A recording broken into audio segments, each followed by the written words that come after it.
مطبخي مطبخ ليندا. اليوم كلش فيديو مميز خصصته لعيد الأم. أقولها عيد سعيد يا ست الحبايب وين ما كنتي بكل العالم العربي، إن شاء الله صحة وسلامة على طول. اليوم راح أسوي لكم محلى بالفستق. بهالمناسبة عندنا هنا نصف كوب من الحليب الباودر النيدو إذا تعرفون، أو أي حليب باودر متوفر عندكم. هاي النوعية حليب باودر. اللي راح أسويه أول شي نصف كوب. راح أشغل النار شوية، أحمسه شوية، ما أريد يعني بس يحمى، خلينا نقول شوية حركة خفيفة، ما أريده يحترق بس شوية. خلاص هسه راح أضيف مي، راح أضيف كوبين من المي المغلي، كوبين من المي المغلي حتى نذوب بيه الحليب. اللي ما متوفر عنده حليب باودر يخلي كوبين حليب عادي، يعني حليب سائل يصير كوبين. اضيف علبة من القشطة، قشطة فوق او اي قشطة متوفرة عندكم.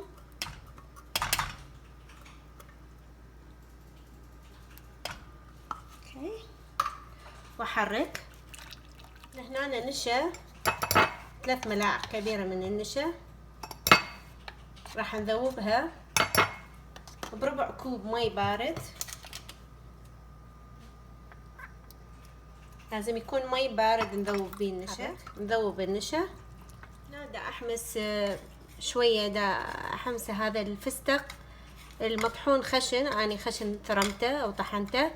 نص كوب من الفستق الحلبي.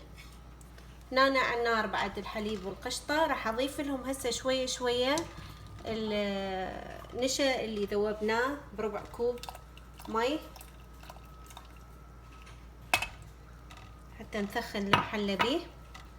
بدأت رأسا تدخن يمنا المحلى بيه. راح اضيف ملعقة صغيرة من الفانيلا او كبيرة اللي تحبوها طبعا. وراح اضيف هيل، يسموني ام الهيل اني طبعا، لان ماما تحب الهيل، وهاي الماما خصوصي والكل امهاتنا طبعا.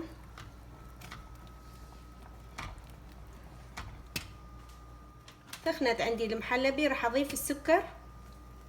راح اضيف اني ما نحبه كلش حلو، راح اضيف نص كوب بس. انتو تقدرون تزيدون تسووها 3/4 الكوب، بس نص كوب اني بالنسبة لنا كافي. هو لازم 3/4 الكوب براحتكم يعني اللي تحبوه. بس اخر شي هو نضيف السكر. والفستق عندنا تحمص خلاص، ضفناه اخر شي. راح اضيف رشة ملح صغيرة. اضيف ربع كوب من جوز الهند وهو هسه حار، واحرك. عندي بايركس هنا مربع، راح ابدي احط بسكت بيناته. اذا ما تحبون بسكت بقوه هيجي هم طيب، حطوه في كاسات حلوة. نصف البسكت هيجي.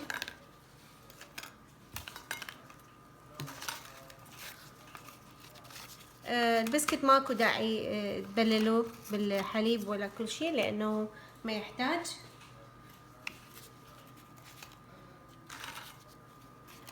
نبدي خلي وجبة من المحلبي. طبعا شوفوا شلون ثخن، قد ما يبرد يثخن اكثر.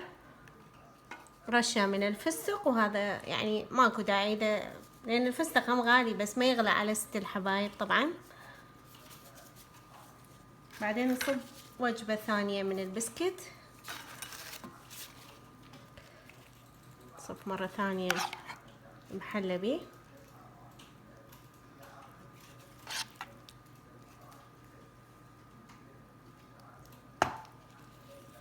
حابين تسووها 3 طبقات، طبقتين اذا حبايبي. هذا الشكل النهائي ان شاء الله. هسه راح اقدم فد هدية بصوتي، اغنية للفنان سعدون الجابر عن الام. اسمعوها هسه.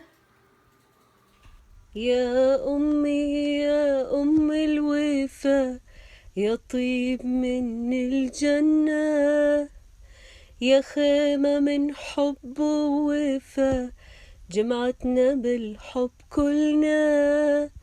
يا أمي يا أم الوفا، يا طيب من الجنة، يا خيمة من حب ووفا، جمعتنا بالحب كلنا.